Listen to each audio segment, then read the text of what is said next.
we will begin the conference with what you have already seen, inaugurating what you have already seen, which is the photo exhibition. We have a photo exhibition that converges three strands of progressive movements. One is Palestine. You have seen for the past 3 years, Palestine has been an example of resistance. Cuba has been a symbol of compassion for more than 60 years now. And since the conference is taking place in Chennai, Keeladi symbolizes the 2000-year progressive strand of Tamil Nadu. All of this together, we have the photo exhibition to showcase these progressive stands to you. The first agenda of this conference is President of World Peace Council will be inaugurating the photo exhibition. From there on, we'll come back here and start the conference. Okay, thank you.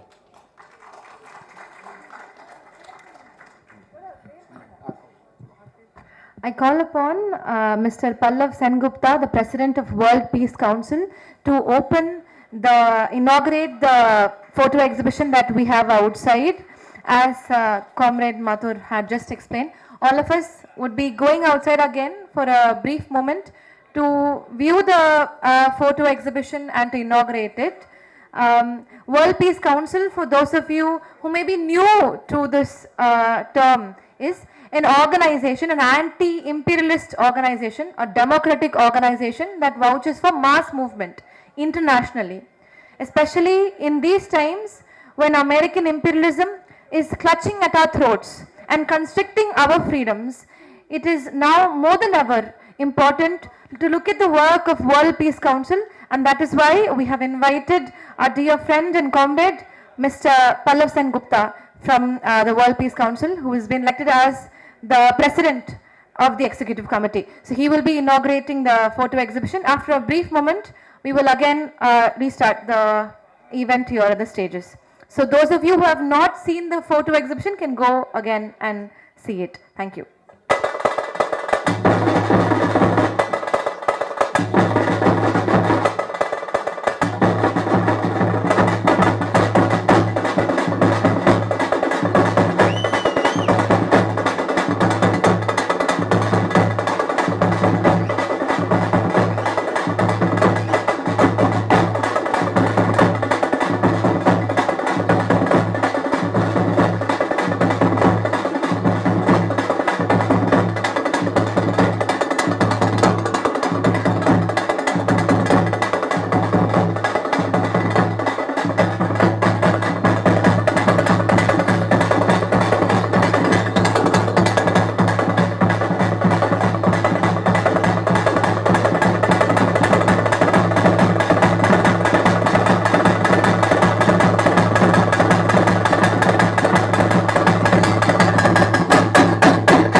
Really, it's a very wonderful morning.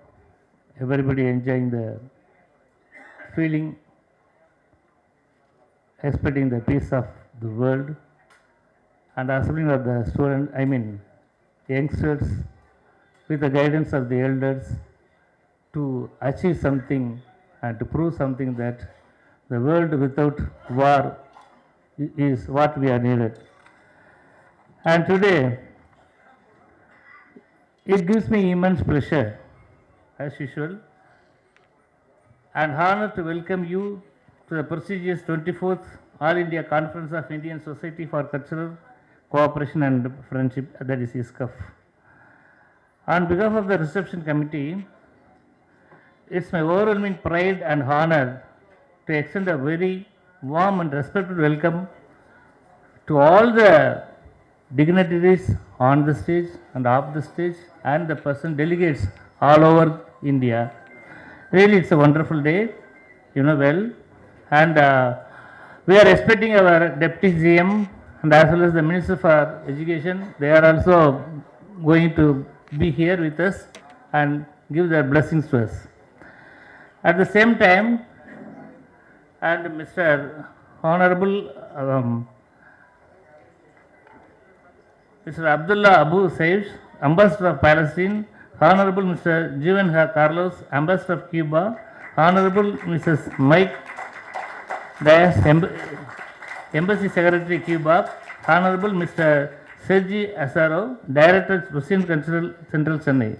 They are also on their way to be here, and they will come and bless us and give us some ideas about the politics and the way how the things are going in and around the world, and what we can do, what we are expected to do all these things now.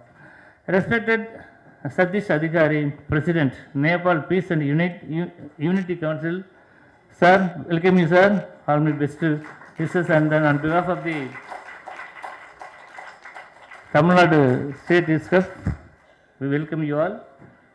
And Mr. Ram, who is also on his way, senior journalist, and it's our pleasure to have him with us on this day.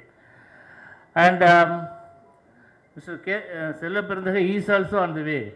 But only one thing I want to emphasize now, Mr. Movie is with us from the morning itself.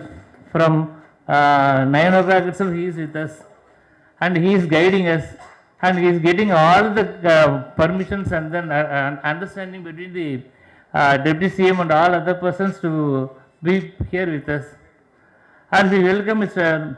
Movie and for his State Secretary of CPI for his presence and honoring our this function. And also welcome Mr. Pallav Sen Gupta, President, World Peace Council, who inaugurates the photo exhibition at Keladi and Kaza and ISCUF. Just now he opened inaugurated the photo exhibition. I welcome the program coordinator, Mr. Madhur Satya and Mrs. Vidya, and they have planned everything with their teams, with their team members. Really, they have done a very wonderful and marvelous work without any flaw. I feel very happy about this because running a function or completing a function very successful manner needs lot of cooperation and understanding and hard work and then involvement, and everything is there. I really appreciate all the people who are doing this as volunteers. My warm welcome goes to ISCUF Friendship Award recipients. Our Senior Advocate Sir, Mr. B.B. Mohan Sir, you are most welcome. We are happy and honored. And Human Rights Activities Haji J. Muhammad Rafi, we are very happy to be here with you. Member of the Minority Commission, Mrs. Kirtika Taran, outstanding social activist. Thank you, Madam, be with us. Welcome you all. I welcome Mr. A. Gopanna, senior leader, who will be here in the afternoon session. And at the same time, it is going to lead our Secretary, General Secretary, Mr. Radhakrishnan. And he is the backbone for the past 50 years. And Mr. Indrajit, who is with us and guide us and help us whenever we are in need. And Mr. Ratan Chandrasekhar, State Secretary of ISCUF, and BBM Subhash, Reception Committee ISCUF, and we wholeheartedly welcome Syed Aziz Basha, ex-MP, and Mrs. Bandana Bhattacharya, Mr. Bandhudev Datta, Mr. K. Narayan, and Mr. Bijukumar Padigari, and General Secretary of ISCUF, Mr. Motilal, Treasurer ISCUF, Mr. S. Bhaskaran, State Deputy General Secretary ISCUF, and Mr. L. Ashok Kumar, State Deputy Secretary, General Secretary ISCUF. I extend my heartfelt welcome to our esteemed leaders, distinguished speakers, respected dignitaries, delegates, members, and participants who have travelled from various parts of the country to be with us today. Your gracious presence adds great value and significance to the gathering. The Indian Cultural Friendship Association is India's pioneering friendship movement, a world without war, with the noble values such as religious harmony, unity in diversity, tolerance, humanity, and environmental protection, which operates under the Tamil motto, Yadum More Yavarum Kerir. It was formed in the year 1941 as the Friends of Soviet Union and later evolved into the Indo-Soviet Cultural Society and currently continues to function as the Indian Society for Cultural Cooperation and Friendship. The famous leaders of India include former Chief Minister of West Bengal, Mr. Jyoti Basu, Mr. Hiran Mukherjee, former Supreme Court Justice V.R. Krishna Iyer, and Senior Advocate Tamil Central through Vika from Tamil Nadu, and it's a friendly movement developed by the great advocate by N.T. Vanamamalai, Salem Damodaran, and N.S. Krishnan, well-known writer and Jayagandhan.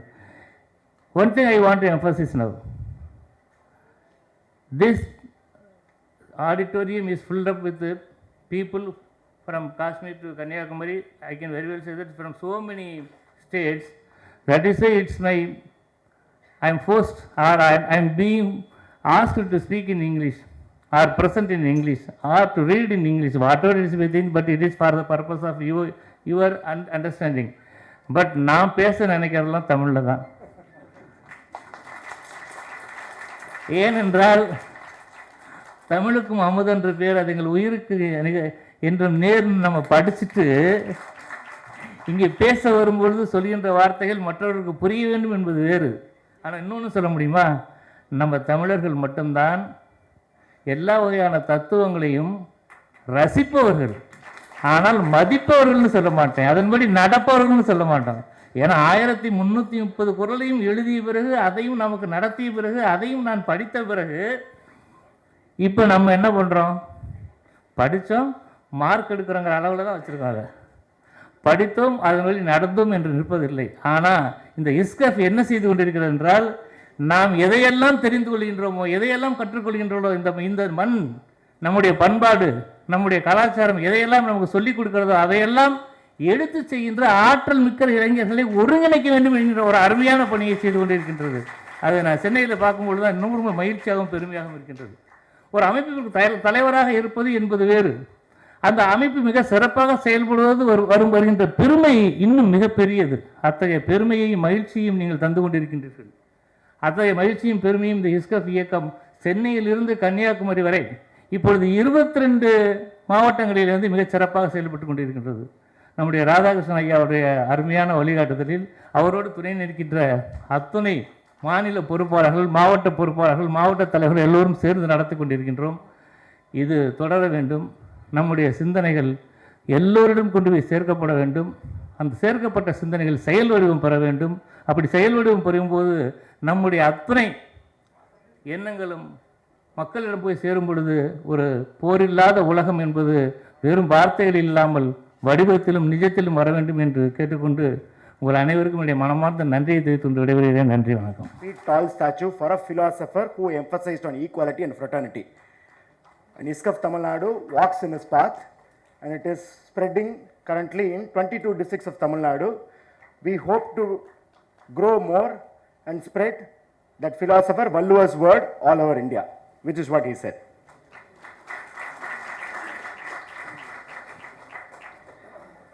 ISCUF has a long legacy spanning more than 8 decades. Some of the greatest giants of the nation have donned the robe of ISCUF. So, leading ISCUF is not a light responsibility. It is indeed, in the times of imperial onslaught, in the times of communalism, in the times of this darkness, it is one of the toughest tasks. But our president of this conference, Banadev Datta, has been doing it and leading us in the darkness with the light. Without his guidance, this would not have been possible, and we would not be standing where we are standing. So we are honored to welcome him to give the presidential address. Please. The ISCUF delegates and other friends coming from different parts of our country. This is an occasion where we have assembled, and in that assemblage, I take the liberty to introduce to you, since many of you may not know even the history of the friendship movement, which has actually started 85 years back. This organization has definitely a legacy. Legacy of what? Legacy of friendliness, legacy of imperialism, internationalism, against imperialism, legacy of patriotism, against foreign domination, legacy of many good things. How we should look at the tradition of the past. When an organization works, that organization should advance taking the traditional values of the past. What should we take from our tradition? In the tradition, whichever country it belongs to, the tradition has got positive aspects and tradition has got negative aspects. Out of the contradiction of the two things, the tradition flows on and comes to us, and we should take the positive aspect of the tradition of the past, and we should avoid taking, or we should rather tell the people the negative aspects of the past. At present, our country's situation, country is confronted with many types of divisiveness. Divisiveness in the matter of religion, divisiveness in religion, language, and on many other things. Our society is a friendship organization. This society was established in the year 1941 in the wake of fascist Germany's attack on the Soviet Union.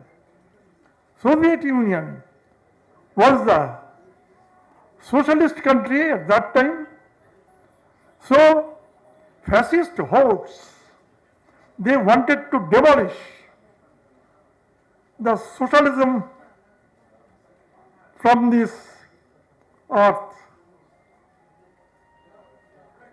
Getting the news of this heinous and barbarous attack on Soviet Union, a few young men of Calcutta, they rose onto their feet and told that Soviet Union should not be defeated. Soviet Union is to be saved. If Soviet Union is not saved, the entire liberation movement will be demolished. So in order to look into the interest of the liberation movement, the Friends of Calcutta, they formed one organization named Friends of the Soviet Union. And that organization's head was the brother of Swami Vivekananda. His name is Dr. Bhupendranath Datta, and many others were there. Of them, the illuminated names are Professor Hiren Mukherjee, then Advocate General Snehanshu Kanta Acharya, Jyoti Basu, Bhupesh Gupta, Gopal Haldar. So in this way, many persons were there. They formed an organizing committee, and that organizing committee was formed in June 1941. So this organization at that time, from that time on, they looked into the two aspects. One is the internationalism and another is the patriotism. To save Soviet Union and to attain India's freedom movement, these are the two things. So looking into the interest of the Soviet Union, we give emphasis on internationalism, and looking into the aspect of India's freedom movement, we are very much for patriotism. So these are the two aspects, these are the two sources of the friendship movement. But now that organization's name was changed in 1952. The new name was then Indian Society for Cultural Cooperation and Friendship. And that society also had to be changed, the name had to be changed in 1991 because of the debacle in the Soviet Union, disintegration of the Soviet Union. The name had to be changed. The name was the Indian Society for the Cultural Cooperation and Friendship. So at one time, our task was to spread friendship movement, concentrating our full focus and attention on the Soviet Union. Now that unifocal movement, concentrating on the Soviet Union, that unifocal movement has become a multifocal thing. No particular country we concentrate. We concentrate on many other countries where the socialist movements and other positive things are going on. So we concentrate on those things. So our task is now a varied task. So naturally we take up the programs to raise the banner of cultural distinction of our country. What are the cultural distinction? It is the national integration. We raise the banner of national integration. We raise the banner of sovereignty, self-reliance, democratic heritage, unity in diversity. We are against religious fundamentalism, intellectual dogmatism, all sorts of obscurantism, communalism, casteism, and against all sorts of divisive activity. Internationally, we support democracy, we support socialism, we support the progressive movements in other countries, not a particular countries, in other countries we support wherever there is a movement for democracy, movement for socialism, and movement for all sorts of progressive things. We support all these things. We highlight compliance of human rights. We put emphasis on the compliance of human rights. As for example, you see Palestine, entire country has now turned into a debris. Little children, women, many people, they have died. So automatically, question is, they had a right, as we have a right to live. They also had a right to live. But they were killed butcherily, barbarously. So automatically, wherever there is disrespect on the human rights, we stand for it. Where peaceful existence, we support it. Non-aggression, we support it. Non-interference, we support it. We do not support any sort of interference. What is this nonsense?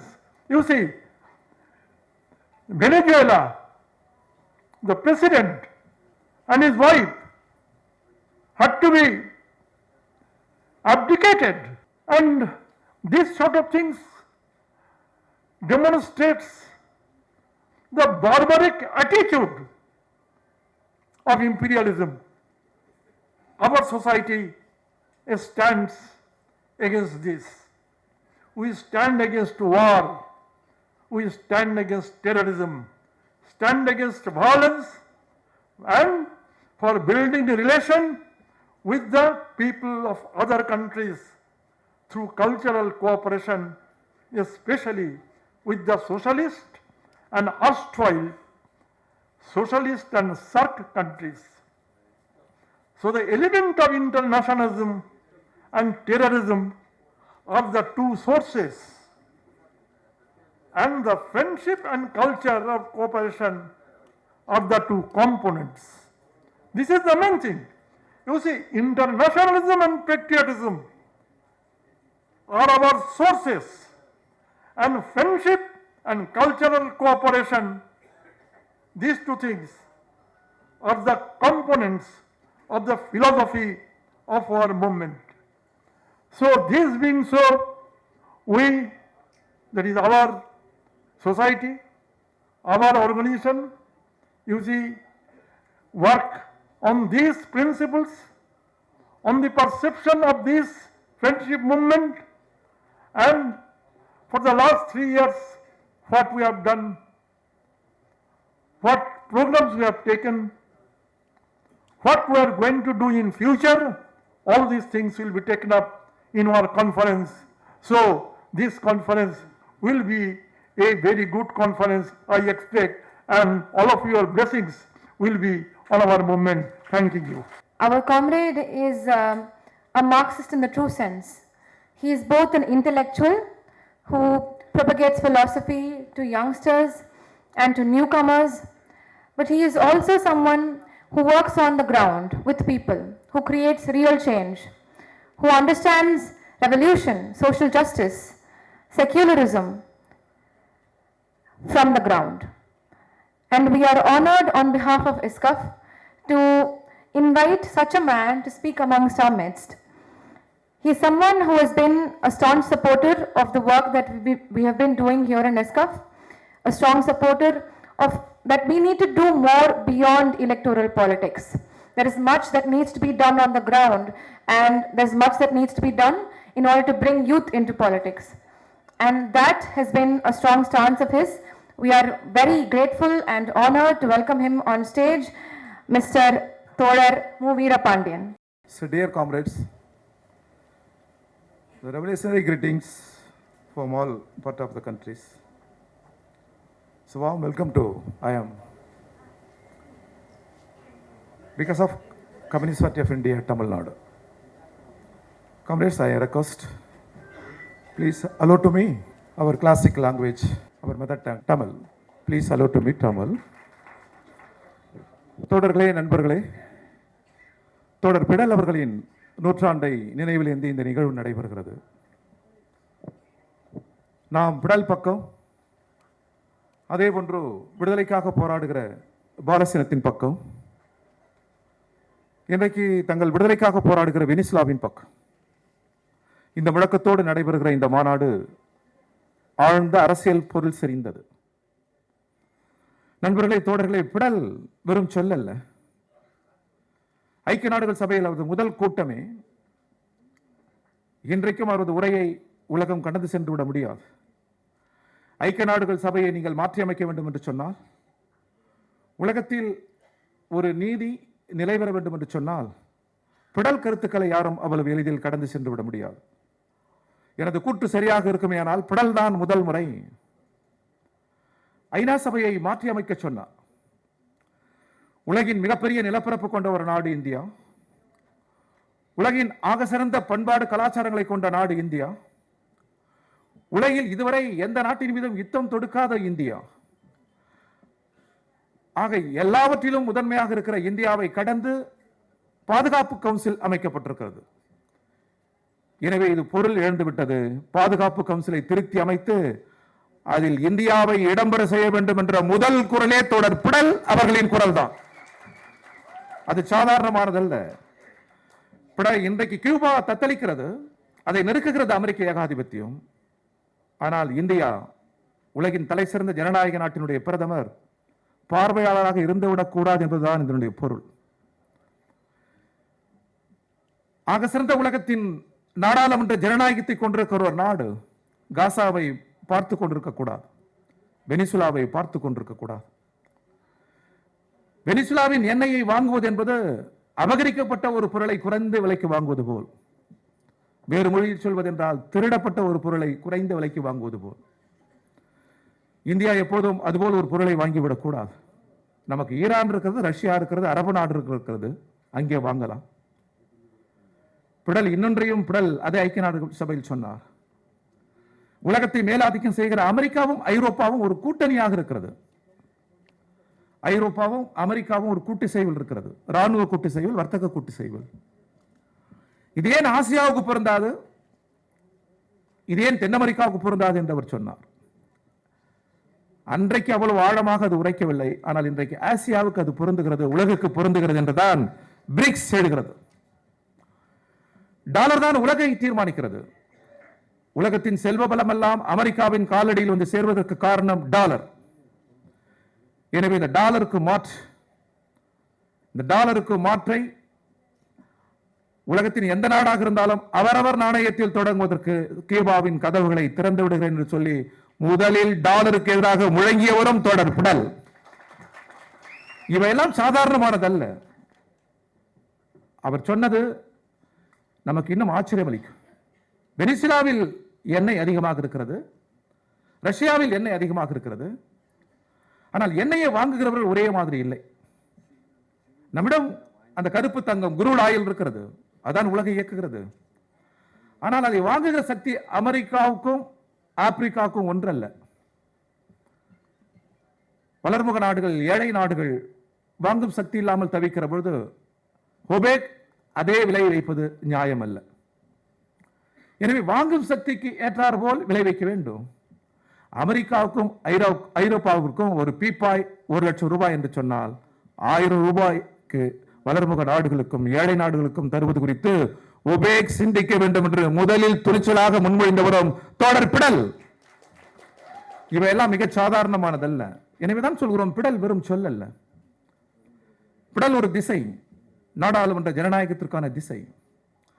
அவரை ஐரோப்பாவின் பத்திரிகையாளர்கள் பேட்டி காண்கிறார்கள்.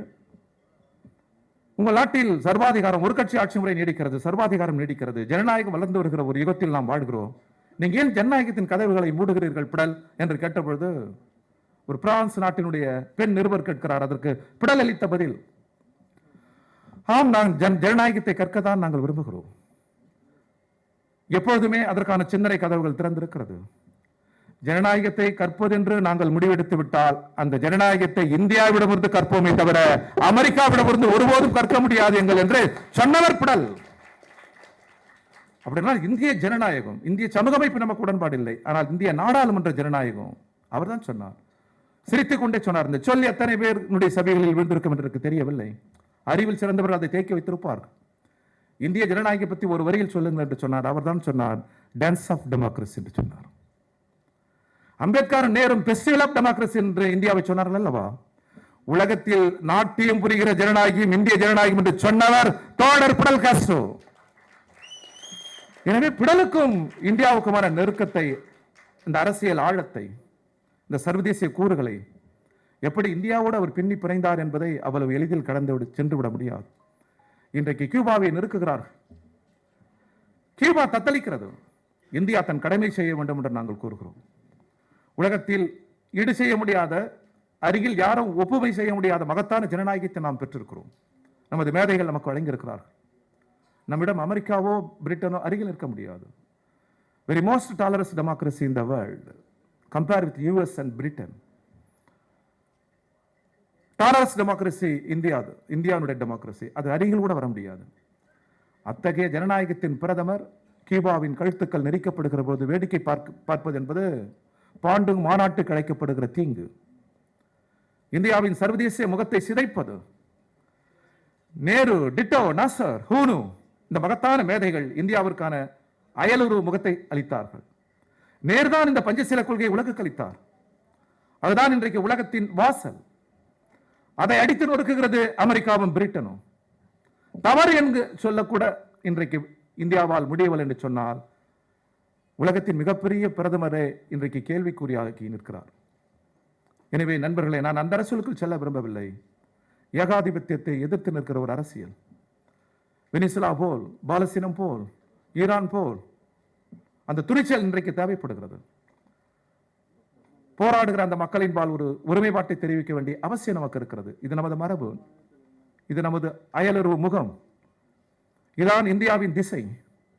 எனவே India உலகுக்கு அளிக்கும் என்று நமது முன்னோர்கள் சொன்ன அந்த விழுமியங்களை நாட்டின் பிரதமர் சிதைத்து விடக்கூடாது என்று இதன் மூலம் நான் கேட்டுக்கொண்டு, இந்த மாநாடு எல்லா வகையிலும் வெற்றி பெற வேண்டும். நாம் எப்பொழுதும் பிடல் பக்கம், வெனிசுலா பக்கம், ஈரான் பக்கம், விடுதலைக்காக போரிடும் பக்கம் நாம் என்றென்றைக்கும் உறுதியாக நிற்போம் என்று சொல்லி விடைபெறுகிறேன். நன்றி, வணக்கம். Fidel Castro and the legacy of Cuba matters to India as much as it matters to Cuba. Because he was the first one to raise the question, if the USA and Europe can be in cahoots to oppress other nations, why can't the oppressed nations form their own groups and counter it? Now, the talk of the town in global markets, international relations is de-dollarization. But Fidel was the first one to put the starting point for it. And India has always been a nation which supported Cuba. I'll add one more point. When Indira Gandhi was the Prime Minister of India, her friendship with Cuba even irritated USA greatly. India never wavered from its unwavering solidarity for Cuba.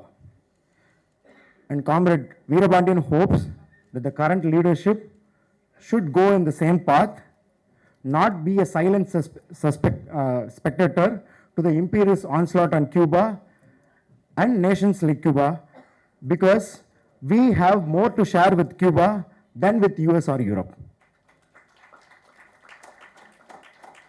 Because when Comrade Fidel was asked, in the age of democracy, why don't you learn democracy yourself and stop being a dictator? Comrade Fidel answered the journalist, if I have to learn democracy, I would rather learn it from India than USA.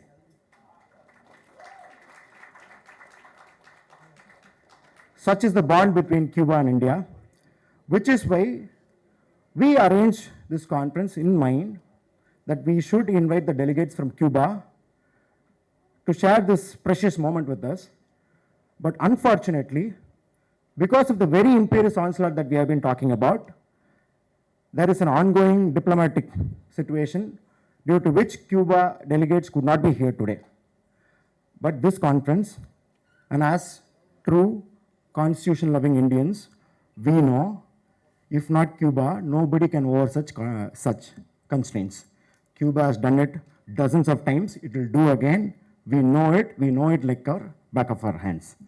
So we wish and hope Cuba to get out of the situation and join with us very soon in another occasion like this.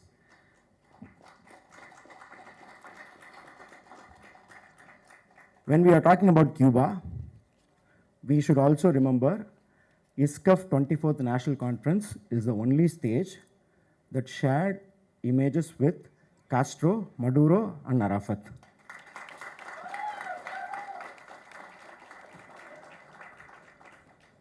This is a solidarity for world peace. So in line with that, we invite our beloved comrade Pallav Sengupta to address this conference on behalf of the World Peace Council. Fellow delegates from all parts of India, and particularly young, energetic volunteers who are present in this conference. So, the 24th Congress of ISCUF, which is being held in Chennai, I am quite sure it will mark ahead than other conferences what was taking place in the past, because I could see the energy of the delegates and from the very beginning. So it means that they came with a resolve and vigor that they will accept all the challenges before them internationally, and nationally. I think Comrade Veerapandiyan hijacked whatever I wanted to speak before you, if I correctly understand Tamil. He spoke about Cuba, he spoke about Palestine, he spoke about Iran and everything. But I think there is nothing wrong to repeat some of the things. Now, when we are sitting here, fellow delegates from ISCUF and the representative of other political parties, we should remember the legacy of our freedom movement. We should remember stalwart leadership of our freedom movement, Gandhiji, Nehru, and at the same time from the different stream of the Communist Party leaders and also leaders who believed in that they can defeat British imperialism by armed struggle like Bhagat Singh and others. If we go all their life, we can come one conclusion, that they were basically believing against imperialism and for sovereignty, integrity and independence of countries. Today that are being challenged, that are being challenged by the none other than American imperialism. 10 years before also we are talking about that unipolar world has gone. Multipolar is coming and building itself. But today, due to Trump administration, the most aggressive US administration ever we have seen in the life of America. Now he is challenging everything, dictating everything like a policeman of the world. Now he kidnapped, that is the best language, he kidnapped the Venezuelan president. Now he declared that he will take Greenland. He declared he will attack Iran.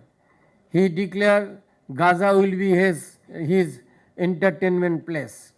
And he declares some kind of board of peace where some countries are there. So all this liberation movement and all these democratic countries which are proud for their own independence, sovereignty and territorial integrity are being challenged by the American imperialism. So after Venezuela, now we don't know what will be happening today or tomorrow on Iran. There are every possibilities that he will go for some kind of military adventurism. But I am quite sure that it will be not so easy. Iran proved it when Israel and American jointly attacked Iran. Iran is ready with their military might to oppose any kinds of adventurism from American imperialism. But there is another component also, that this is the first time all the Arab countries, whether they belongs to Shia or Sunni, they declared that their airspace should not be used for American attack on Iran. So time are there, and I think that possibilities are also there, that there will be some amount of international pressure to stop US imperialism. Same with Cuba,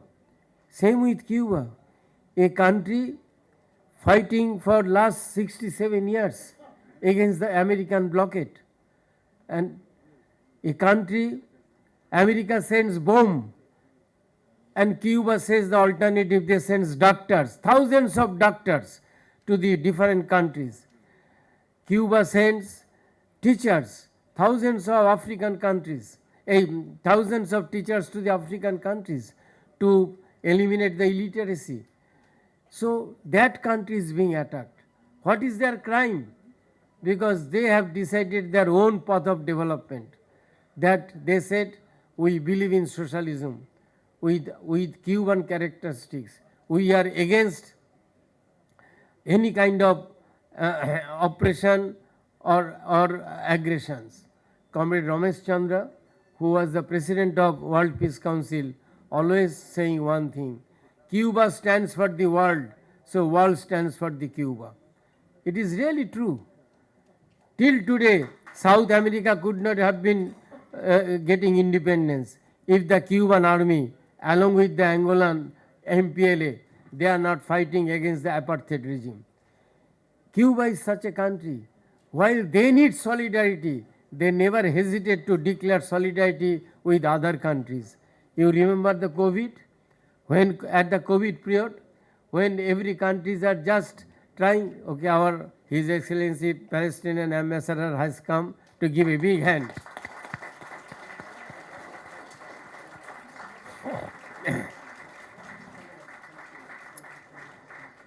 So now there is a new sanctions against Cuba.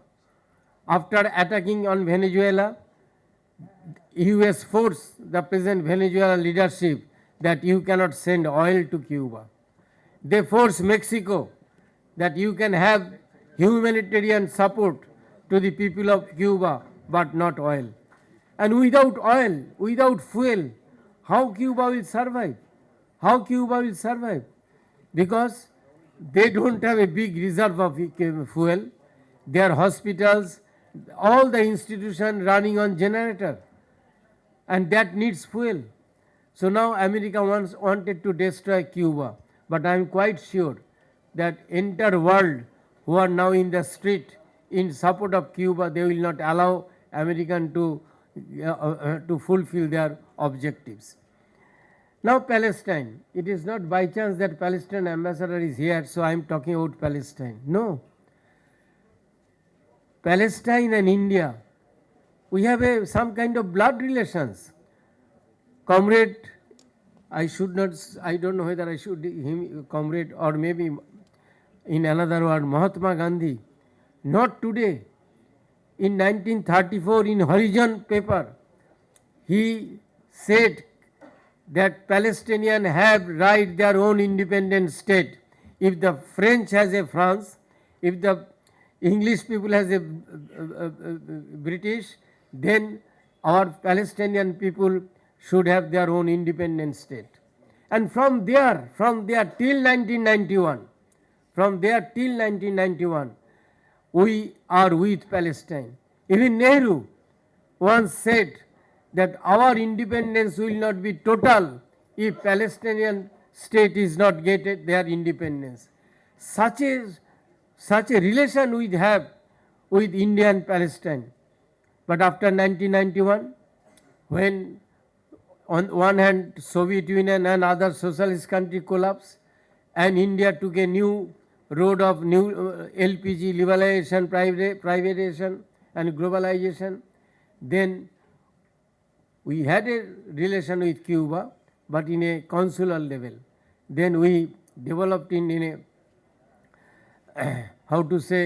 in diplomatic level, and with this hope that India can play much more positive role to bringing the Palestinian issue a near solve. I had the opportunity to meet Comrade Yasser Arafat not once time, 3 times, when I was Vice President of the International Young Students. After 1991, I met him in Tunisia, and I raised this issue. How do you look at it, the Indian recognition to the Palestine, Indian recognition to the Israel, and for better relation? What Yasser Arafat told me, that before recognizing Israel, Narasimha Rao had a talk with him. Narasimha Rao asked that if you are going to recognize Israel, what will be your opinion? Yasser Arafat said, we have a 100% trust on India. If India recognizes Israel, we do believe that India can play more important role to force Cuba for 2-state solutions. This was the position. This was the expectation from our Palestinian friends to India. And today look at our present ruling class. The present central government.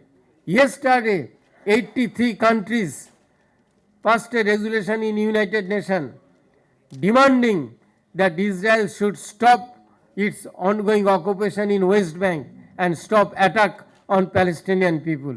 India was silent. India, who is claiming that he is the Vishwaguru of South, the global South, simply didn't support that resolution. Why? Now because Modi will going to visit Israel on 25th and 26th February, so we cannot take such a position. Are we an independent country? Now question has to be raised. Is India now politically independent? I don't think so. No, we are now selling ourselves like anything. Otherwise, how President Trump can say that he solved the problem between India and Pakistan? And now, the latest agreement between India and US about the trade deal. What is that? Trump determines, the word determines is very important if you go by that joint declaration. That means Trump will determine from where India will buy oil. Venezuela, the first America will purchase that oil from Venezuela and they will sell us. So India has to purchase oil from Venezuela, not from Russia, not from Iran. And putting one after tariff, while Indian government, they decided not to have any tariff on any goods coming from USA. Are we sovereign nation? Are we independent nation? This is the country for which thousands of people gave their life. And after independence also, we wanted to be a self-reliance. We wanted to show that India is a big country, big democratic country, largest democratic country, believe in independent foreign policy. Today everything is being challenged. Now in such a volatile international situation, what ISCUF should do?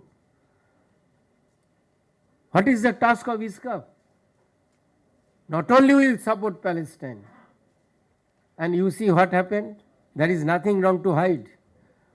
Why the Minister of Tamil Nadu are not present here? Why not? Because they were asked by the Minister of External Affairs not to share the dais with the Palestinian ambassador. Shame to the Indian foreign policy. Shame. We should oppose it. This is not only for Palestinian. If nowadays there is a tendency, the country which is opposing US imperialism, if their ambassadors are participating any big meeting, even that state, particular state, their minister should not be present and to share the dais with them. So in this case, we should have a resolution from this conference condemning the attitude of our government towards the liberation movement. It is one of the oldest liberation movement. And we should not forget 1983, at the time of Nalaran conference. Yasser Arafat openly said in the Nalaran conference, Indira Gandhi is my own sister, my own elder sister. This was the situation, this was the history, this was the tradition between Indian people and Palestinian people. So we should not leave this Palestinian struggle in different way. And I should say one thing, comrade. India failed miserably to stand with Palestine.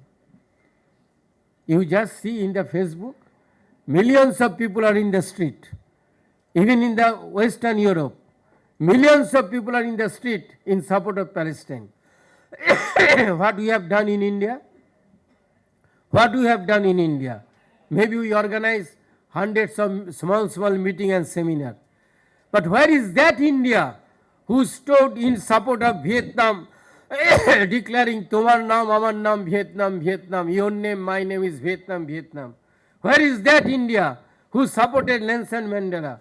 Where is that India who liberated Bangladesh? We wanted to see that India who will be opposing all this hegemonistic attitude of US imperialism. And ISCUF has a responsibility in this regard. ISCUF has a responsibility in this regard to support the just struggle of Venezuelan people, just struggle of Cuban people, to defend the Iranian sovereignty and their territorial integrity, to demand the stop of the war between Russia and Ukraine, and at the same time in national level to raise the voice against this so-called US and Indian trade and whatever the surrendering of the Indian foreign policy. So ISCUF has to do it international level and domestic level, because we are also being challenged. We are also being challenged about the unity and integrity of our nation. What Comrade Bhanudev Datta said, the ISCUF task is to keep united through cultural activities. It is a mini India. People are speaking in different language. People have their different culture. So we have to strengthen through cultural, we have to integrate through cultural activities among our states, So not a single state can think that they are out of India. Think about Manipur. What is going on there? It has also something to do with the Operation Brahmaputra, that old project of American imperialism. It is not only conflict between Meitei and Kuki. Now there is a conflict between Kukis and Nagas. Why? There is a plan, American and British imperialism, to have a Christian independent state bordering Myanmar, because Kukis are Christians, and among the Kukis there are some Jews also there who got arms training in Israel. Israel army has a big number of Kukis there. People should know all these things. We are surrounded by this imperialist mechanism. There, Meghalaya chief minister goes to USA and he said, yes, in that area, Mizoram, Meghalaya, then the Kukis and all those people are speaking, all those believe in Christianity, there should be an independent state of, independent Christian state. So they want to split our country. How to stop it? To have a more integration, cultural, political, everything. And I hope that ISCUF conference will discuss all these issues very seriously. Not to have a theme with every conference in 3 years, but let us have a conference of 3 years of more activities with more success and with more integration and with more activities on the international issues and national issues. I just wanted to finish my speech saying one quotation from Comrade Ho Chi Minh, who is the unparalleled leader of the national liberation movement. He was saying always, he was finishing his speech saying, unity, unity, greater unity, success, success, greater success. And I do believe this will be the spirit of this conference. Thank you, comrade. Thanks a lot, comrade. The President of World Peace Council minced no words and did not hesitate to spare even the Vishnu Guru. As my tiny effort to give a sense of reassurance and hope, let me briefly make a couple of points. ISCUF South Chennai participated with other human rights organizations in Chennai, gathered 15,000 people in March in solidarity with Palestine. There was another march by other organizations for which we again gathered thousands of people on behalf of ISCUF.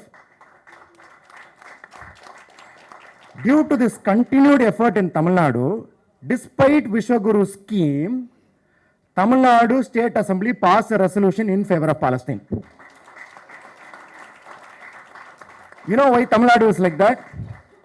Our great leader, social reformer, revolutionary, Tandai Periyar said,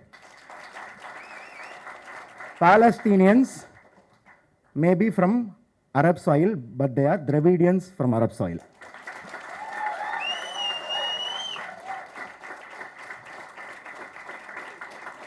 And Mahatma Gandhi was one of the first world leaders to say Palestine will be for the Palestinians. Nobody else can say what to do with it. Nehru spoke unequivocally in favor of Palestine. India has always been in favor of Palestine, in solidarity with the Palestinians. I can assure Sir Abdul Abu Shafis, who is honoring our conference today, the ruling dispensation might have other intentions, but the people of India is with the people of Palestine. In that spirit, we have couple of slogans that we want to dedicate to you. Padiyade, padiyade, padiyade, padiyade, Israelin mirattalukku, padiyade, padiyade, Palestinum padiyade, Yegadipatya mirattalukku, Palestinum padiyade, வீடாதே வீடாதே நேத்தன்யாவு உருட்டலுக்கு காசா மக்கள் வீடாதே அனுமதியோம் அனுமதியோம் இளைஞர்கள் நாங்கள் அனுமதியோம் ஜயோனிச வேரியை ஏகாதிபத்திய வேரியை அனுமதியோம் அனுமதியோம் Palestine! Down, down imperialism! Down, down colonialism! Up, up democracy! Up, up friendship! Up, up ISCUF! Up, up national unity!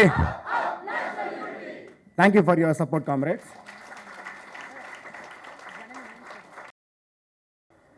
I should back to read the official statement, then I will go to follow my feeling. If I will continue to read from the statement itself, the written, or to communicate with you eye to eye.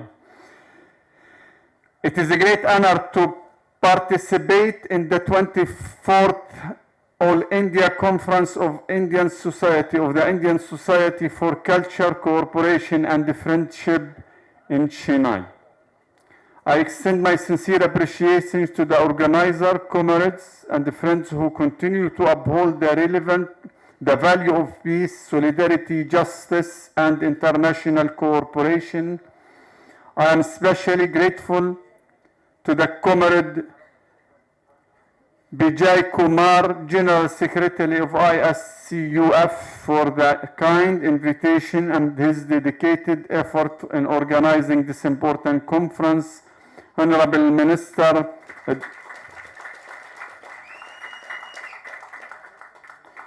Adhayan Dihai Stalin, Deputy Chief Minister of Tamil Nadu, Dr. D. Raj, former member of, he's my friend, D. Raj is my very close friend also. I think that the very first time that I came to her, yes, former member of parliament and all Indian General Secretary of the Communist Party of India, Honorable Mr. Anbil Mahesh, Minister for School Education of Tamil Nadu, His Excellency Mr. Juan Carlos, he's my friend, but he's not here yet, the Ambassador of Cuba, Miss Mikey Diaz, Secretary of the Embassy of Cuba, she's his wife, of course, Mr. Sergei Azarov, Senior Counsel of Russian Federation in Chennai, Mr. Satish Adhikari, President of Nepal Peace and Solidarity Organization, Mr. An Ram, Senior Journalist of the Hindu Group, Mr. Silva, Mr. K. Silva, I know that it's not easy for me, but I try to train, and I will train myself very soon. As I became very familiar and to the spicy of India, I will become very familiar to how to pronounce the name. So that it's my apology, of course, that I did not pronounce the name very good, but the president of Tamil Nadu Congress Committee.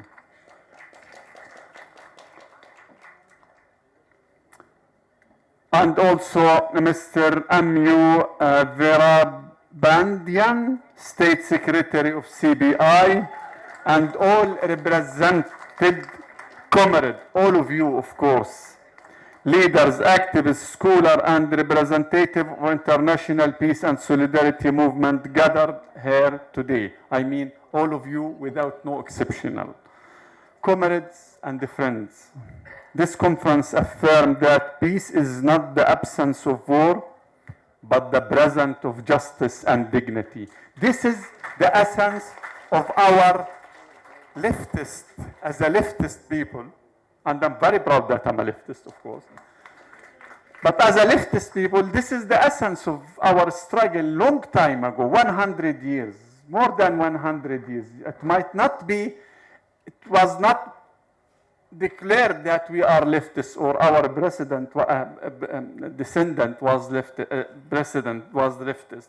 But the essence of our philosophy of life was the same exact essence that we know it as a communist parties, as a communist, as leftist people. So, and by uphold the international law and agreed resolution, peace can be achieved, the principle constantly rejected by Israel as the occupying power and the imperialism at large. The Palestinian question remains one of the most pressing and enduring challenges confronting the international community. It continues to test the world commitment to just international law and human rights. If there is a litmus test to the international law, to the uphold of the international law, or to demolish the international law, if there is a real test to say that, yes, we are in a one united war that is working for a peace, or we are living in an era where the mighty create right, it's only, and or on top of that, of course, is the Palestinian question. More than 8 decades have passed since a Nakba. Do you know what's the meaning of a Nakba? Catastrophe. A Nakba. A Nakba. Remember this word. A Nakba. Catastrophe. 1948, when the Zionist movement, the Jewish terrorist gangs, succeeded to expel and ethnically cleanse us as the indigenous people of Palestine from our homeland, with the full support and complicity by the Western country. On top of that, of course, at that time, United Kingdom, which issued the despicable, notorious Balfour Declaration in 1917 and paved the way or sowed the seeds to our ongoing misery since November 2nd, 1917 up to today. It was the United Kingdom bridge. Through this period, Palestinians have been subjected to hundreds of discriminatory laws and thousands of military orders designed to dismantle their life, land confiscation, home demolition, and systematic disposition have become routine instrument of domination. For 2 decades, Gaza that you all watch in your mobile phones, the daily live stream slaughtering campaign at the hand of the Israeli, and of course by full participation and complicit by the United States of America and many other countries. Gaza for 2 decades had endured a total blockade. Over the past 2 years, it has been subjected to an ongoing live stream textbook genocide in which starvation has been deliberately employed as a method of war. Simultaneously, Palestinian community in West Bank have been forcibly displaced and ethnically cleansed under the watch of international institutions. Together, these practices form a continuous and deliberate strategy to destroy Palestinian life and fragmented Palestinian society. Meanwhile, many Western countries continue to support Israel politically, economically, and militarily. Towards Palestinians, they offer title, those exact Western countries, when it came to the Palestinian, they offer little more than rhetoric, recycle statements and hollow calls for restraint, urging both sides to avoid action that might affect stability, as if the occupier and the occupied stand in equal foot, as if we and Israel stand in equal foot with equal power and equal responsibility. This is the exact meaning of hypocrisy and double standard. The word speaks of improving the humanitarian situation of Palestinians while deliberately ignoring the root cause, Israeli occupation and the absence of justice. Today, day and night, the only slogan that occupied the mainstream media is the humanitarian situation. But no one, especially the Western media, the vast majority of Western media, no one of it is there to or want to tackle the root symptom of the issue, which is the Israeli occupation. So,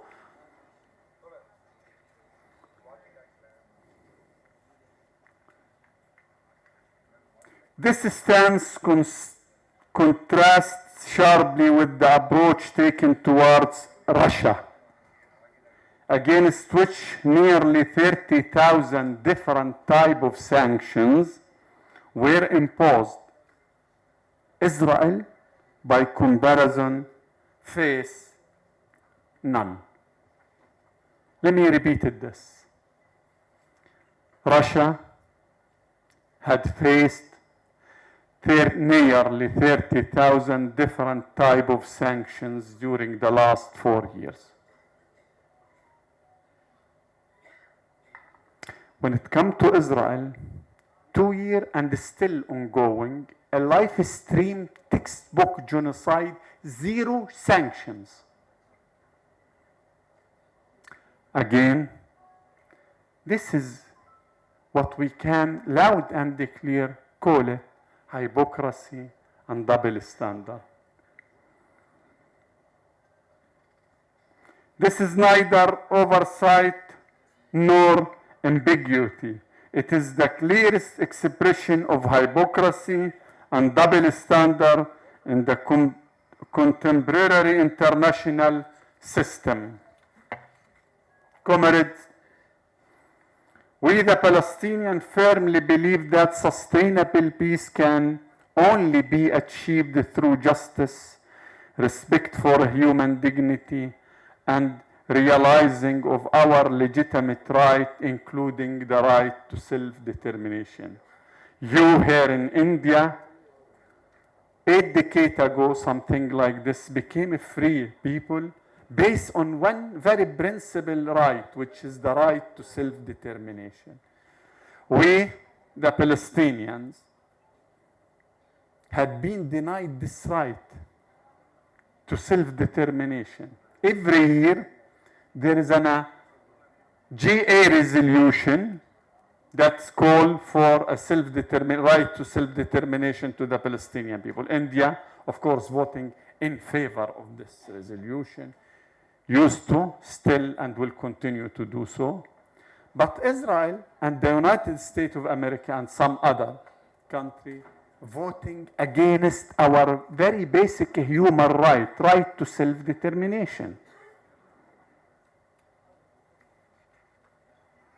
Dialogue, solidarity, and international cooperation remain essential pathway toward stability and reconciliation. Platforms such as this conference play a vital role in strengthening global solidarity, raising awareness, and reinforcing the shared moral responsibility of all who believe in justice and peace. Let us continue working together across cultural, national, and movement to build a world where justice prevail, dignity is protected, and peace became a life reality for all of a human and for all humanity. Comrade, when I used to receive these type, and especially from our distinguished comrade here, of invitation, I did not hesitate or count to two. Directly, I used to say, yes, I will attend this type. I gonna tell you why. For more than one reason. First and foremost, yes, the leftist people, the Indians in India, have a very strong stand towards the Palestinian question. But the other issue that I use not to spare this type of opportunity, because we deny the right to have a platform. I mean, we have a story, a very big story, a very important story. But the media, especially the Western media, which is to some extent, to much extent, not some extent, is complicit, and it is a very best case scenario, but in reality, it is part of the Zionist propaganda. So the Western media did not give us the chance as a Palestinian to tell our story. This platform is a very important opportunity for me to say something about Palestine. We have a story. You all used to hear about us through reporting means 75,000 Palestinians have been killed, starvation, and all of these statistical issues, which is good. But this is not the story. Story is completely different. Story means history. And we have a very deep history in our land. Today, one of their dangerous war that they are launching is against our story. So they are pressuring us. They bankruptcy my government, financially strangulating it to enforce us to change our narrative, to say something against the history, which will not happen. I had been born in a refugee camp. My late father born in our original village called Berga. They want us to utterly, completely stop talking about this issue. Completely removing our history. As if the refugees, the Palestinian refugee in Lebanon, in Syria, in West Bank, in Gaza, where Gaza 75% of it is citizen is a refugee. As if they went in a trip or camping, summer camping since 8 decades, not refugee. So this platform for me is very important to say, thank you so much, of course, but we have a story. We want you to know our story. listen to our story. Don't stop supporting the Palestinian. Just a few days ago, I had published an article, op-ed, in the Wire, and I said, supporting the Palestinian question, no one is doing us a favor. This is our shared human future. Today, what is happening in the world is because the international community accepts the unjust situation to continue for more than 8 decades on the back of the Palestinian people, so that someone wants this piece of land. When the international community accepted President Trump to say that I want to own Gaza, which is 365 square kilometers, and to expel its residents, the international community accepted that. Now he wants another piece of land, which is more than 2 million square kilometers. So once you accepted it here, why you will not accept it there? So that once you accept the trampling of international law on Palestine, you should accept it in other places.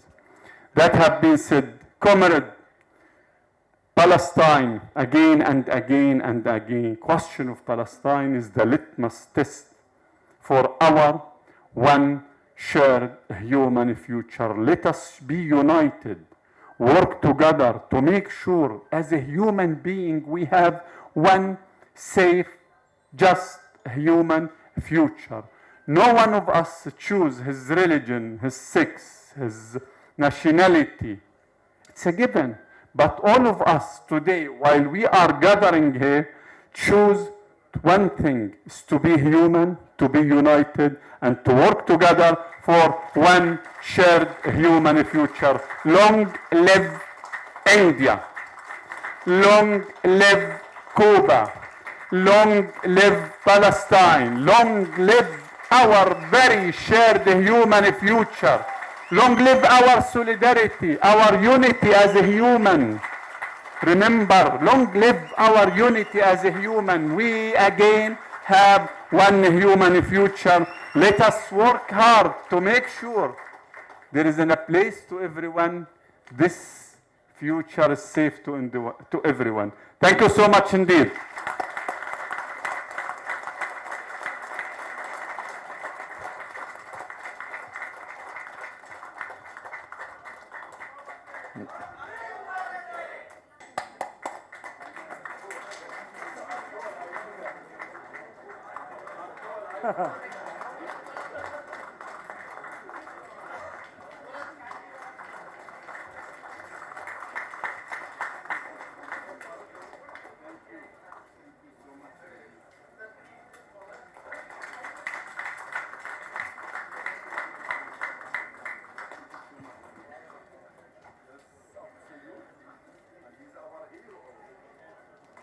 Of loss of lives, but an examination of how Palestinians choose to live despite that.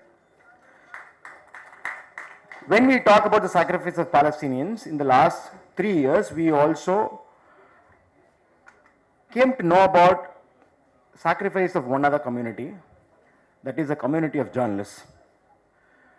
They were going to be killed by the Israeli forces in the next couple of days or a week, and those things have happened. While global journalist community was facing such difficulties, were a little different. Most of them were looking at a future that was bleak, because there is a saying about speaking truth to power. People who speak truth to power, either you are a writer or a journalist, there are only two options: be killed or be bought. People like Gauri Lankesh chose the former, and you know most of the mainstream media chose the latter. And minuscule minority of the journalist community chose to be the exception, still choose to be in pursuit of the truth, and foremost forerunner in that is our comrade N. Ram.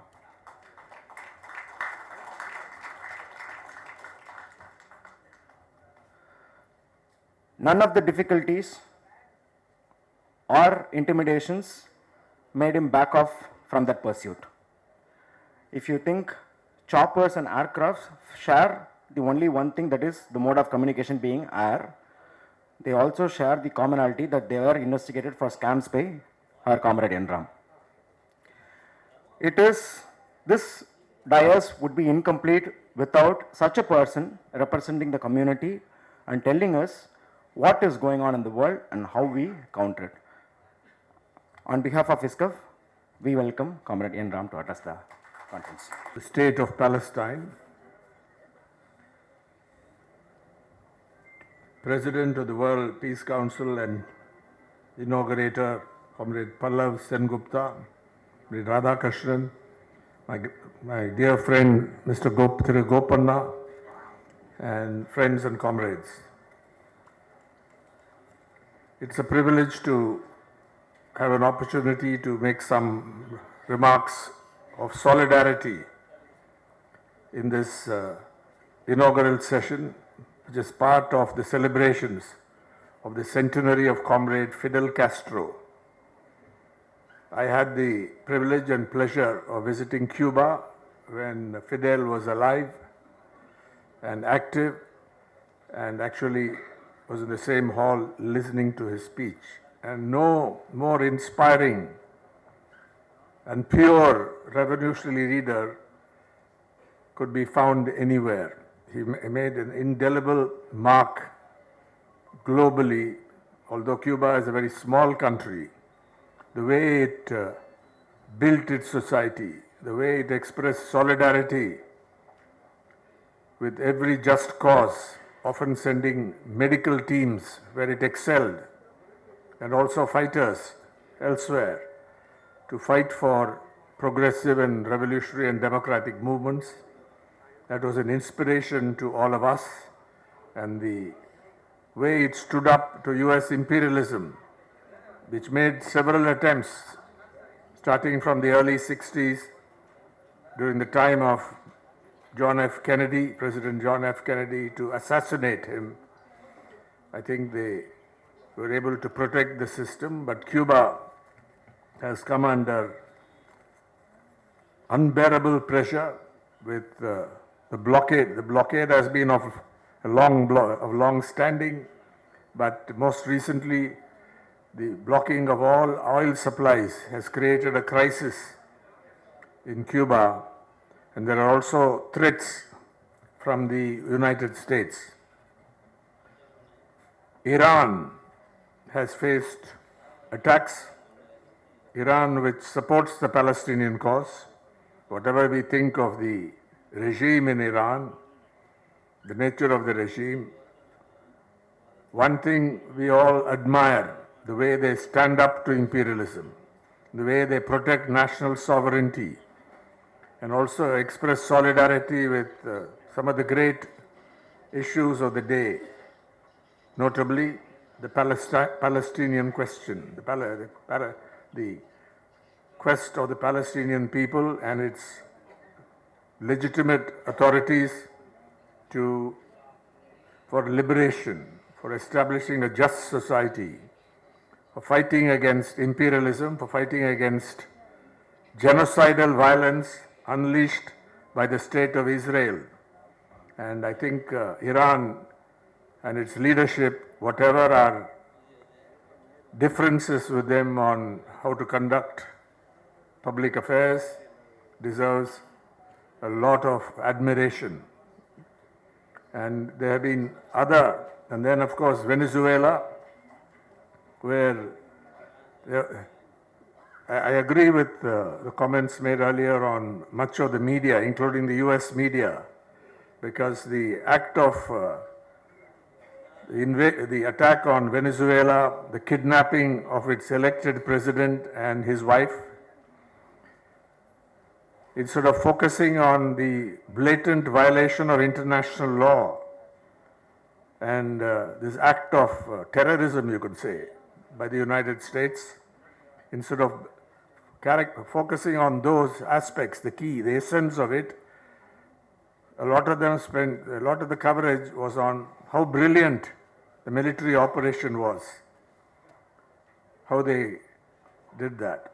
And before that, they had carried out a number of illegitimate acts of killings in pretending that it was a war against drug traffic. There's zero evidence that the Venezuelan leadership or government, and particularly President Maduro, was in any way involved in the drug trade. In fact, the evidence is non-existent. UN reports which mention this do not make any reference to Venezuela at all as a hub for the drug traffic, but under these trumped-up charges, a legitimate elected president has been kidnapped and brought to another state. So some people have characterized this as the gangster phase of imperialism. Gangster phase of imperialism. I don't know whether that's a new characterization. But this is not the work of one man. A lot of attention goes to Donald Trump, the President of the United States. But whether you look at Venezuela or Cuba or Iran or, of course, Palestine, the Palestinian people, the state of Palestine, I think this is of long standing.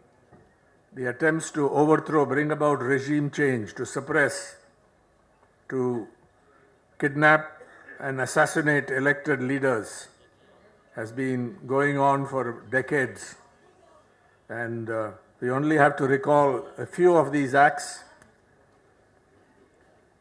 The forcible removal of Iraq's Saddam Hussein and his execution on totally false charges. Remember, the weapons of mass destruction were completely concocted. The killing of Libya's Muammar Gaddafi, the occupation of Syria, the genocide perpetrated on the Palestinian people, these have been going on for a long time. But Trump is very open and crude about what imperialism is after. So after the kidnapping of the Venezuelan president and his wife, Trump declared that now we will take control of Venezuela's oil reserves, crude oil reserves. Venezuela being the world's largest, it has the world's largest deposits, reserves of crude oil. And Trump very openly declared that after this act of this violation of international law and sovereignty, this was the purpose. The next step was to take control, to seize control. And it's run into problems. But I just want to focus now, there are many speakers, on the question of Palestine, especially because we have the ambassador here, but also because that perhaps is the worst of these attacks by what is called the gangster phase of imperialism. If you go to one of these AI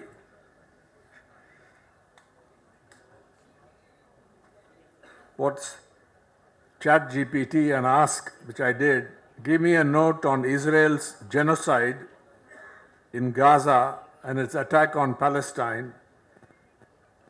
These large language models and so on, with moderation, do a lot of quibbling about what has happened. It'll say, I'll give you a neutral, independent response, saying that first it'll start with Hamas's attack, including on Israeli civilians, which of course we condemn. The scale of Israel's military operations in Gaza, it'll give various figures. It'll of course speak about the displacement of people, over 1.7 million according to ChatGPT, 5.2, which means most of Gaza's population. Large parts of northern Gaza and Khan Yunis physically destroyed. Severe shortages of food, clean water, medical supplies, electricity. And of course, point out that UN agencies have warned of famine-like conditions in parts of, already there in parts of Gaza. Infrastructure destruction, including hospitals damaged or rendered non-functional, universities and schools destroyed, housing stock heavily damaged or destroyed. And the question is, the UN has described this as unprecedented in recent decades for a territory of this size.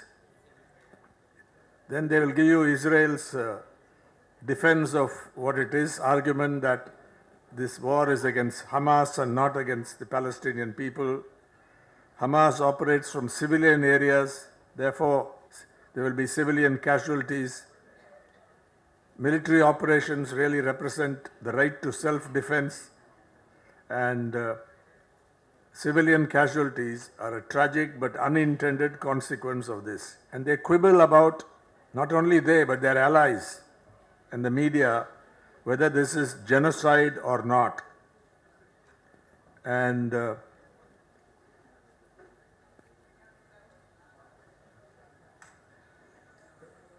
some of you know that South Africa went before the International Court of Justice and filed a complaint squarely alleging that this is genocide. But there has been equivocations on that issue. But the truth is, fortunately, thanks to South Africa, I wish India, the government of India had done it.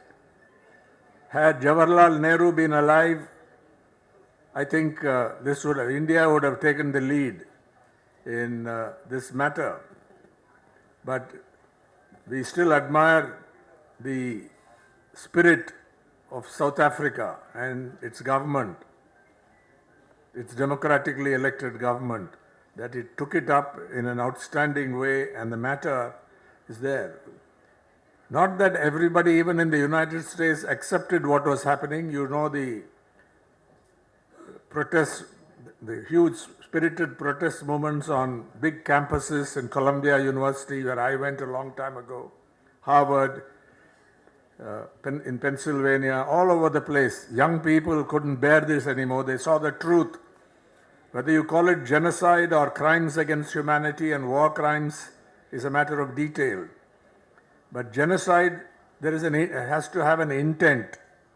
And there is absolutely no doubt that the state of Israel wants to suppress the Palestinian people, and where they rise in revolt or protest, to eliminate them, to eliminate a section of the population because they are not Jewish. They belong to a different ethnicity, speak a different language, and so on. This is the definition of genocide by the United Nations. So who can deny, except the defenders of Israel, the defenders of the indefensible, that if it is genocidal in intent also, that is key to it. Israel, of course, tries to defend itself and its allies also by saying that anyone who questions its definition of anti-Semitism, of course not just campaigns against Jewish people, but even if you attack or criticize the state of Israel on certain matters, that is anti-Semitic. If you attack Zionism as a phenomenon, that is anti-Semitic. This is the propaganda that they have unleashed, which is accepted by wide sections of Western governments and also the media.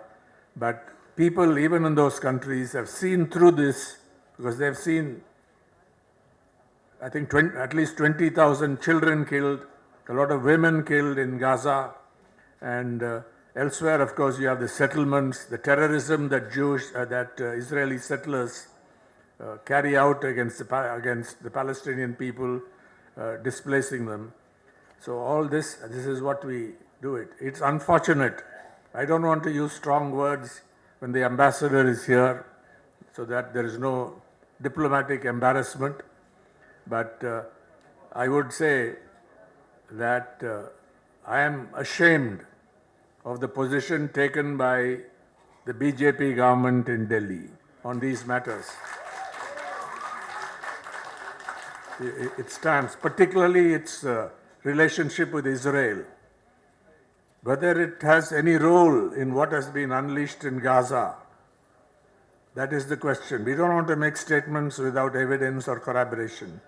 But a lot has been published on India's complicity with Israel, supposedly for strategic reasons and so on, and its failure to condemn what is happening in Gaza. Of course, they'll say we want peace. And its failure to condemn the kidnapping of President Maduro and the attack on Venezuela, the violence against Venezuela, or the threats against Cuba. So if you're a non-aligned country, it is your duty to do it. Of course, this downslide started earlier. I won't go into it. It started even before the BJP government came into power, but I don't want to dwell on this. Earlier governments also had some hand in weakening the anti-imperialist stand that India used to take as a non-aligned country, and but I think we cannot accept this situation, and I was happy to hear some of the speeches earlier, particularly from young people, particularly from you. And we have to retain this hope and continue to express our solidarity with just struggles, with revolutionary causes, with Cuba, with the people of Palestine and their quest for statehood, full statehood which they can establish and enjoy, as well as other states, other governments and peoples who have come under attack from something that is unjustifiable. Thank you for this opportunity, and I hope through conferences like this, sessions like this, we'll be able to strengthen the solidarity movements. Clip, and in that, if you see, there's a logo of Fidel 100 and ISCUF. So on this centenary of Fidel Castro, ISCUF is launching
வீர வணக்கம் செய்கின்றோம், உலகிற்கே மருத்துவம் தந்த, எது இருக்கும் நல்லது செய்த புரட்சிகர கியூபாவுக்கு வீர வணக்கம் செய்கின்றோம். வீர வணக்கம், வீர வணக்கம், வீர வணக்கம் செய்கின்றோம். CIA ஓநாய்களை, அமெரிக்க சென்னாய்களை அலறவிட்ட காஸ்ட்ரோவுக்கு, புரட்சியாளர் காஸ்ட்ரோவுக்கு, நூற்றாண்டு கண்ட காஸ்ட்ரோவுக்கு வீர வணக்கம் செய்கின்றோம். ராணுவங்கள் தேடிய போதும், சாவு தன்னை துரத்திய போதும், ஒடுக்கப்பட்ட மக்களின் விடுதலைக்கு ரத்தம் சிந்திய மக்கள் நாயகன் சேவுக்கு வீர வணக்கம் செய்கின்றோம். Cuba never bows down. Venezuela never bows down. Up, up, democracy. Down, down, imperialism. Down, down, communalism. Up, up, fraternity. Guests, speakers, my friends and comrades.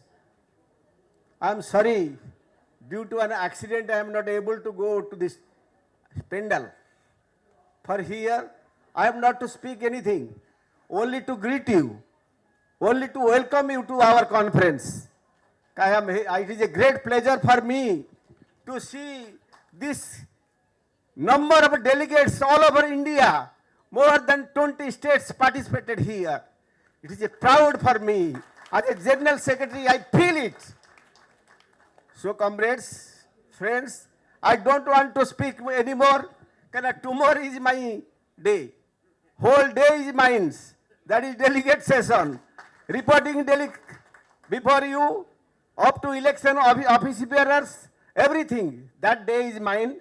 So, comrades, I am thankful to our organization, especially our great leader, our member of Presidium, Comrade Radhakrishnan, who has taken pain to organize this conference. Due to his initiative, it is going to be success. So, comrades and friends, thank you all. You participated. I think this conference will be a milestone in our movement of friendship. Thank you all. Thank you all.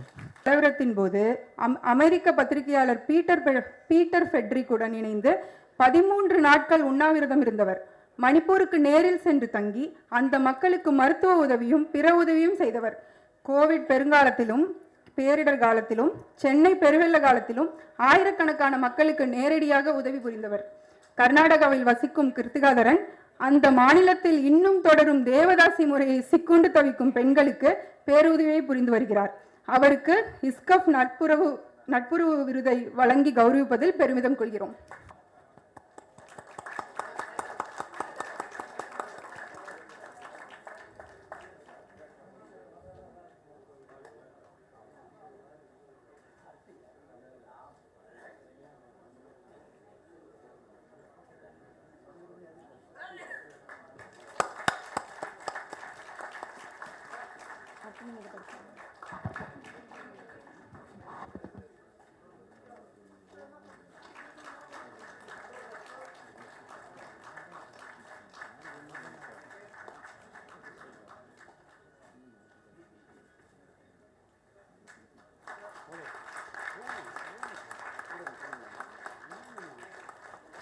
ஏழை குழந்தைகளுக்கு கல்வி மருத்துவம் வழங்குவதில் தொடர்ந்து செயல்பட்டு வந்தவர். வயநாடு பேரிடரில் அந்த மக்களுக்கு பெரும் சேவை புரிந்தவர். தொடர்ந்து சமத்துவ ரம்ஜான், சமத்துவ பொங்கல், சமத்துவ கிறிஸ்துமஸ் என்று இவர் நிகழ்த்திய நிகழ்ச்சியில் அனைத்து மத தலைவர்களும் ஆயிரக்கணக்கான மக்களும் பங்கேற்றனர். அவருக்கு ISCUF நட்புறவு விருதை வழங்கி கௌரவிப்பதில் பெருமை கொள்கிறோம். We would like to call upon the Palestinian ambassador once more to honor Mr. Haji.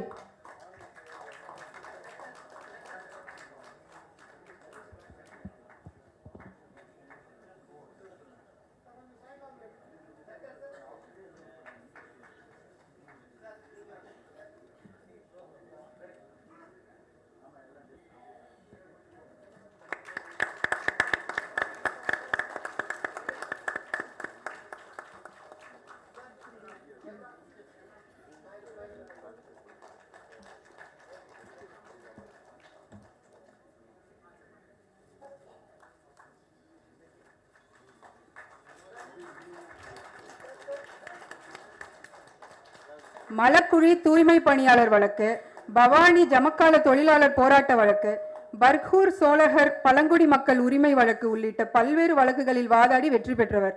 Veerappan தேடுதல் வேட்டையில் காவல்துறையின் சித்திரவதைகளால் பாதிக்கப்பட்ட பழங்குடி மக்களின் விடுதலைக்காகவும் நிவாரணத்துக்காகவும் மனித உரிமை ஆணையத்தில் வாதாடி வெற்றி பெற்றவர்.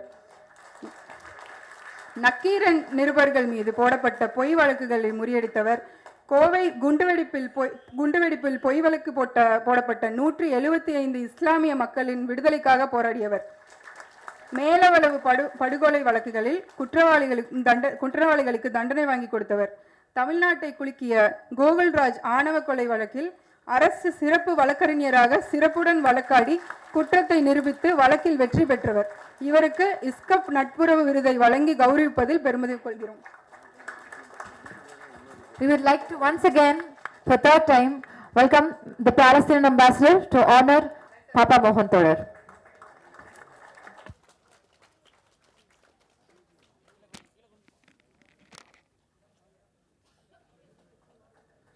To give you a short introduction in English, one-line introduction.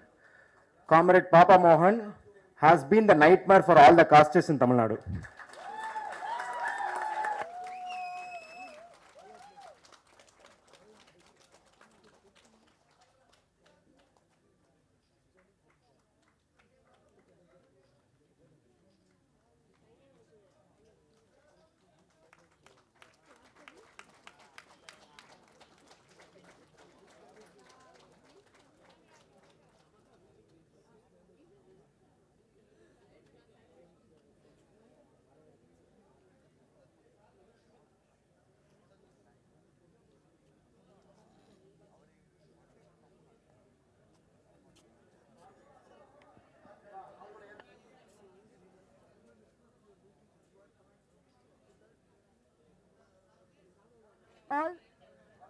All three of our recipients for the ISCUF Friendship Award are bastions of anti-caste fight for secularism, for federalism, and for equality.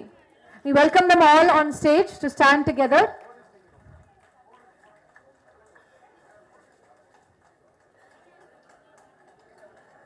We are honored on behalf of ISCUF for providing them this award.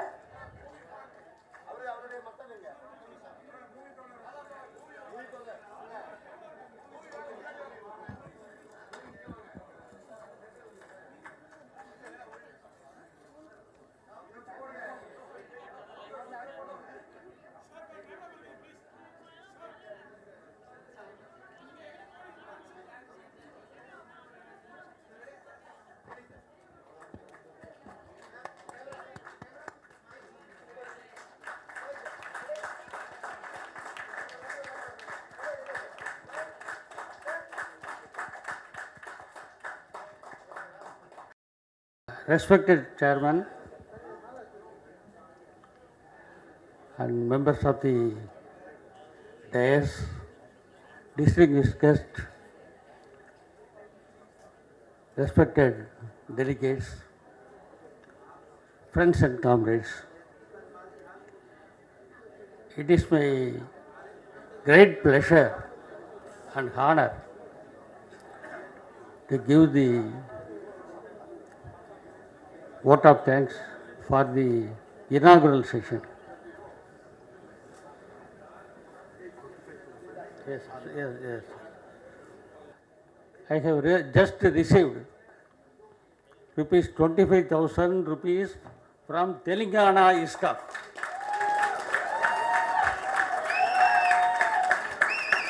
From my best comrade,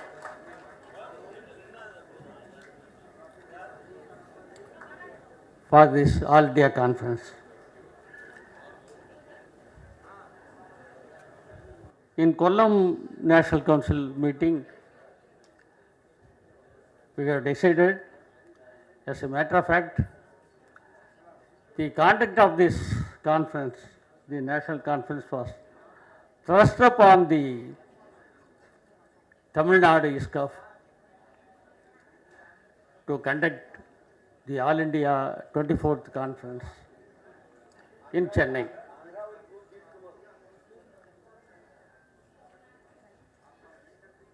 With very great difficulty and great persuasion, we have accepted it and we are conducting the conference now. With the help of so many comrades from all over our state and with the help of Andhra and Telangana, we are able to conduct this national conference today and tomorrow in a big way. I think we can able to do in our to our maximum. We have also invited so many distinguished guests for our inaugural session. Two of our state ministers, our Deputy Chief Minister, Honorable Udayanithi Stalin, and Minister of School Education, Honorable Anbil Magesh Poyamali, both were promised to attend this inaugural function. We have personally met them and we invited them, and they have also promised to attend this conference. But unfortunately, due to their other preoccupation and due to the current assembly session, they could not come. Anyhow, they have sent their warm greetings to the conference and extended all their cooperation. Today also, they sent their emissaries to greet their the conference every success. So, we will also thank them for the successful conduct of this conference. I personally thank our General Secretary, Comrade Padihari, for felicitating the presence of our Palestinian ambassador, Comrade Abdullah Abu Shabis, who has given a wonderful and a very excellent speech in our midst. I think this is his first visit to our Tamil Nadu state. I think this is the first visit. We are having the privilege of inviting him to our rich cultural state. The Palestine also is a very ancient country, having a rich heritage and civilization, but Palestinians are struggling very hard to live. He has spoken very vividly.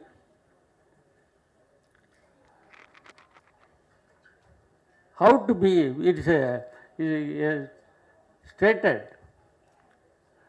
to find out a human, there is a litmus test. Any person who is supporting Palestinian cause is a human. Anybody who is not supporting Palestinian cause is not a human. That is this vision. Daily, even after the ceasefire, day by day, we are witnessing hundreds of Palestinians are killing. So far, more than 70,000 Palestinians are killed. Several thousands of innocent children and women are killed. So, it is a litmus test for entire humanity. It's a challenge to entire humanity. Now, the United Nations is almost withering away. It's not visible at all. It's only a puppet. Only the conscience of mankind can help Palestine. In our bit, the Indian Society for Cultural Cooperation and Friendship, we are doing our best to gather support. And we also mobilize people for the just cause for the Palestinian people.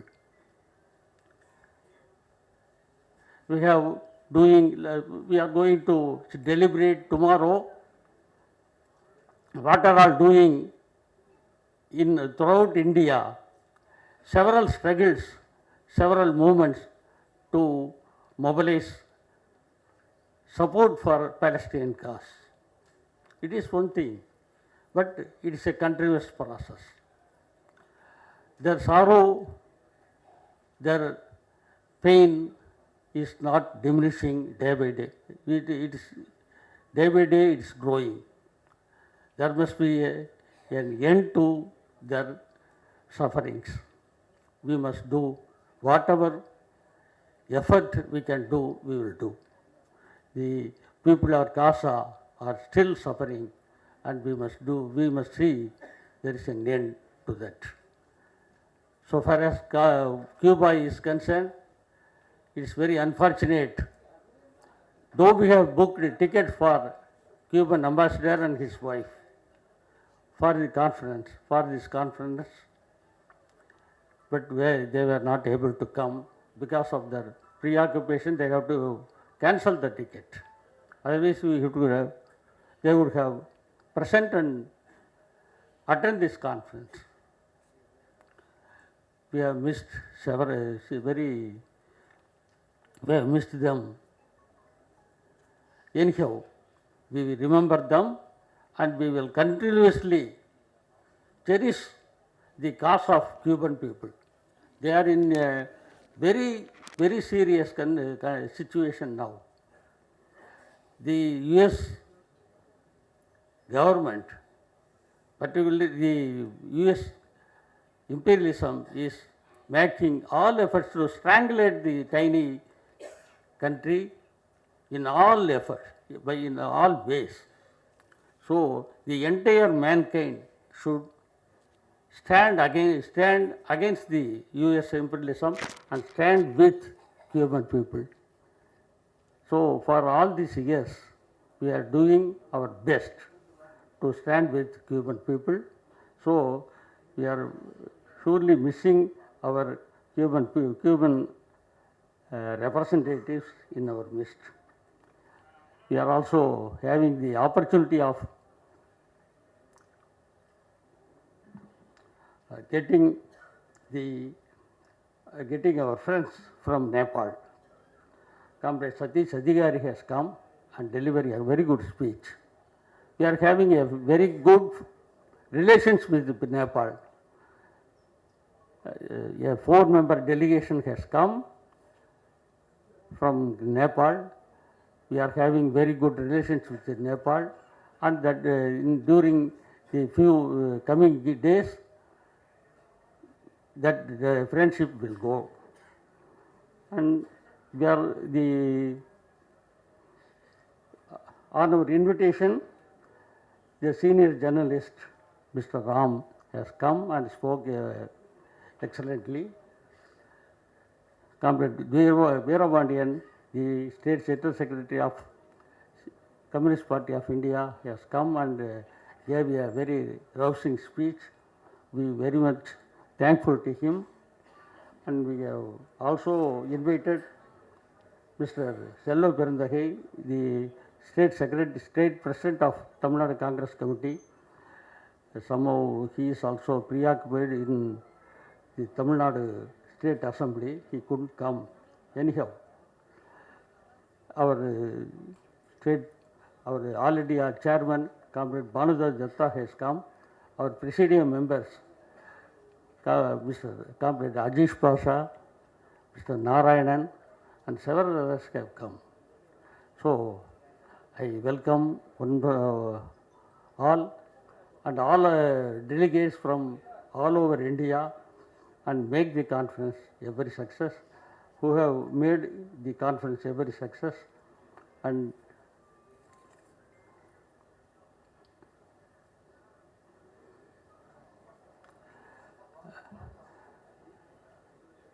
For this conference, Comrade Pallav Sengupta has come, who is the President of World Peace Council, who has come especially for this conference. I also thank him for his august presence. So I thank one and all, and to make the inaugural function a very great success. And I also thank the recipients of ISCUF Friendship Award, Comrade B.B. Mohan, my very good friend, and Mr. Muhammad Rafi, and also Kritika Dharan. All the three of them are very close to us and close to Friendship Organization. And I wish them very good luck, and I also thank them for giving very good support to the Friendship Organization, and I thank them,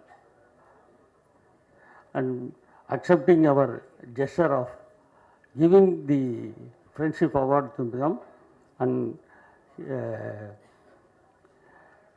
allot their precious time to come over here and grace the occasion. I think it is my great pleasure in giving my vote of thanks. I thank one and all. Thank you. The morning session of the 24th All India Conference of ISCUF is officially over.